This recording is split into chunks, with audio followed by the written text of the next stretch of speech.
Γεια σας και καλώς ήρθατε στο Mystery Place Project.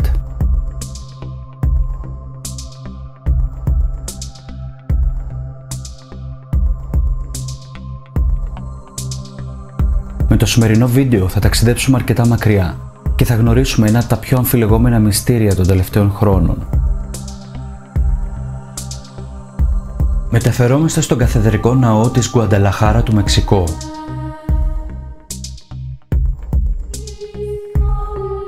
Ένας ναός που σχεδιάστηκε από τον αρχιτέκτονα Μάρτιν Κασίγιας το 1561 και ολοκληρώθηκε το 1618. Ο καθεδρικός ναός καταλαμβάνει έκταση 77,8 επί 72,75 μέτρα.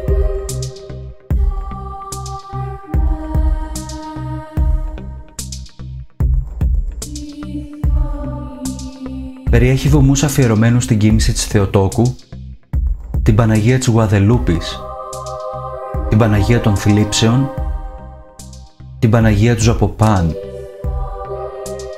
τον Άγιο Δομήνικο, τον Άγιο Νικόλαο, τον Άγιο Θωμά Αγκουίνα και τον Άγιο Χριστόφορο.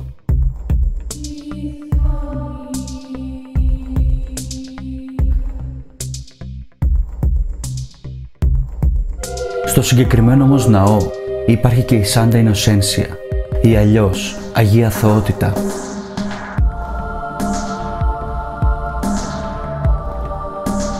Οι φήμες που κυκλοφορούν στο διαδίκτυο για το σκήνομα της Αγίας πολλές. Η αιτία όμως που δημιουργήθηκαν είναι μία και θα τη μάθουμε σήμερα. Όλα ξεκίνησαν στις 12 Δεκεμβρίου του 2012. Ένα βίντεο ανεβαίνει στην πλατφόρμα του YouTube και αναστατώνει τους θεατές του από την πρώτη κιόλας στιγμή. Αποτέλεσμα, μέσα σε λίγες μόνο ώρες καταφέρνει να έχει πολλές χιλιάδες θεάσεις και εκατοντάδες θεατές να ερίζουν για τη γνησιότητά του. Ο ανώνυμος χρήστης της πλατφόρμας που ανέβασε το βίντεο υποστηρίζει ότι κατά την επίσκεψή του στο ναό θέλησε να αποθανατήσει στιγμές με το κινητό του τηλέφωνο. Μέσα στα πολλά βίντεο που τράβηξε εκείνη την ημέρα ήταν και αυτό με το σώμα της Σάντα Ινοσένσια. Μέχρι εδώ όλα καλά. Δεν παρατήρησε τίποτα ιδιαίτερο. Όταν όμως επέστρεψε σπίτι του θέλησε να μοιραστεί τις στιγμές αυτές με την οικογένειά του. Κανείς τους όμως δεν γνώριζε τι θα γινόταν λίγο αργότερα, ώσπου έφτασαν στο πιο ανατριχιαστικό πλάνο. Το 300 ετών σώμα του μικρού κοριτσιού ζωντανεύει και για δευτερόλεπτα ανοίγει τα μάτια του. Ας δούμε μαζί αυτή τη στιγμή.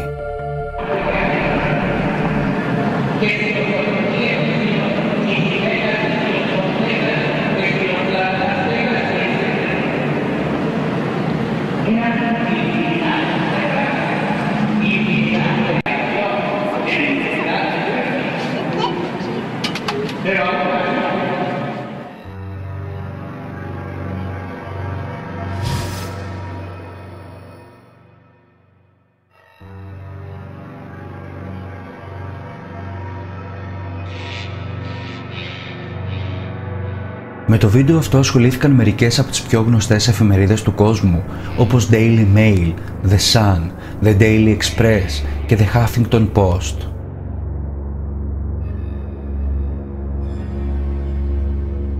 Ποια ήταν όμως η Σάντα Ινοσένσια?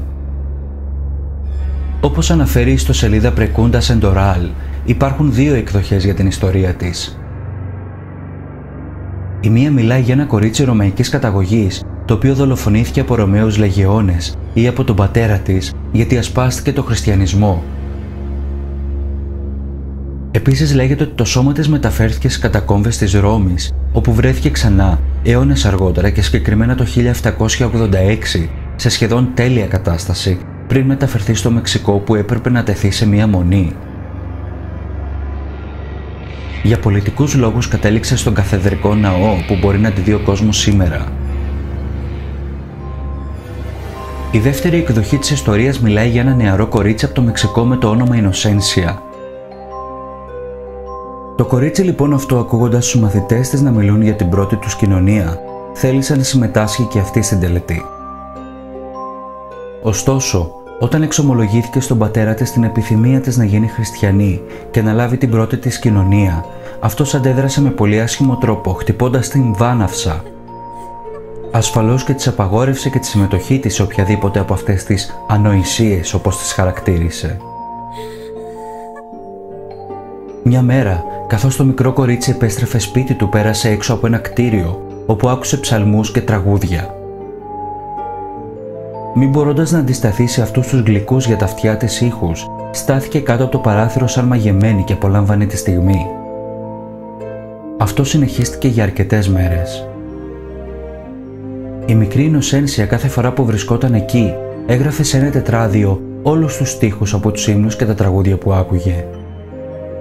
Επιστρέφοντας στο σπίτι της και κρυφά πάντα από τον πατέρα της, τα μελετούσε μέχρι που τα έμαθε απ' έξω. Μία ημέρα, καθώς βρισκόταν και πάλι έξω από το παράθυρο, παρασύρθηκε και άρχισε να τραγουδάκι αυτή, ώσπου την άκουσε η καλόγρια που ήταν υπεύθυνη για τα μαθήματα κατηχητικού. Την κάλεσε εντός του κτηρίου και της είπε ότι θα έπρεπε να λάβει τη Θεία Ευχαριστία και ότι θα ήταν καλύτερα να έχουμε το καλό σαν σύμμαχό μας παρά το κακό. Όταν έφτασε μεγάλη μέρα, η καλόγρια έδωσε στην Ινοσένσια ένα λευκό φόρεμα με δαντέλα και η νεαρή κοπέλα δέχτηκε την ευχαριστία. Επιστρέφοντας στο σπίτι, δεν μπορούσε να κρύψει τη χαρά της και αποφάσισε να το πει στον πατέρα της. Όταν τον βρήκε στην κουζίνα και του ανέφερε τι είχε συμβεί, αυτός εξοργίστηκε τόσο που μαχαίρωσε την κόρη του στο στήθος. Αφού διέπραξε το έγκλημα, ο άντρας έφυγε και οι γείτονες βρήκαν το άψυχο σώμα της Ινοσένσια. Τη μετέφεραν πίσω στο καθεδρικό ναό που είχε λάβει την ιερή κοινωνία και την έβαλαν εκεί για να ξεκουραστεί ειρηνικά. Από τότε λαμβάνει μεγάλο σεβασμό και οι άνθρωποι σειραίων από διάφορα μέρη της χώρας για να την προσκυνήσουν και να ζητήσουν την εύνοιά της. Έχει τη φήμη ότι είναι θαυματουργή.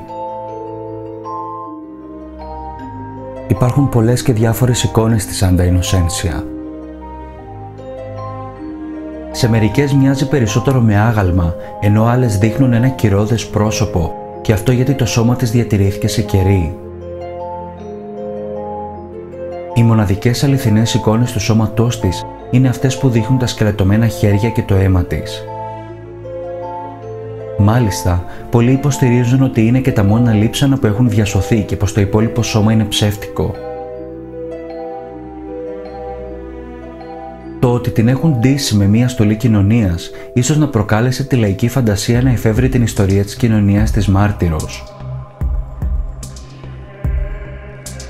Οι ντόπιοι ισχυρίζονται επίσης ότι πρέπει να κόβουν τα μαλλιά της και τα νύχια της σε τακτικά χρονικά διαστήματα γιατί μεγαλώνουν.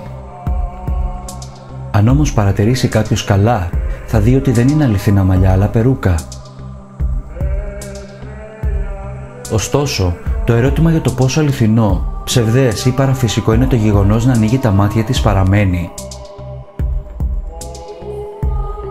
Ο καρδινάλιος Χουάν Φρανσίσκο Ρόμπλες είπε ότι η Σάντα Ινοσένσια είναι γνωστή για την πραγματοποίηση θαυμάτων και ότι πως το γεγονός αυτό ίσως να είναι ένα ακόμα θαύμα της.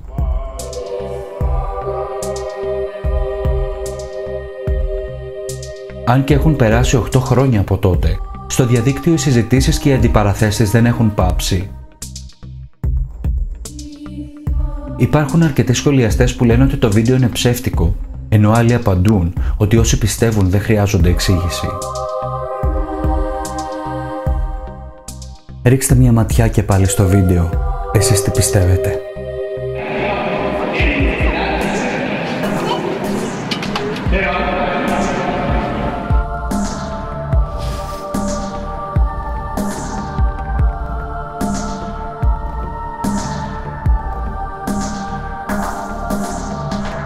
Σας ευχαριστώ που ταξιδέψαμε μαζί μέχρι την Γκουανταλαχάρα του Μεξικό για να γνωρίσουμε τη Σάντα Ινοσένσια. Όσοι θέλετε και είστε λάτρες του μυστηρίου, πατήστε εγγραφή στο κανάλι μου και την καμπανούλα για να ειδοποιήσετε για κάθε νέο βίντεο που θα ανεβαίνει. Επίσης, Αν σας άρεσε το βίντεο, πατήστε ένα like και αφήστε ένα σχόλιο κάτω για τυχόν θέματα μυστηρίου που θα θέλατε να δείτε. Μέχρι την επόμενη φορά, γεια σας.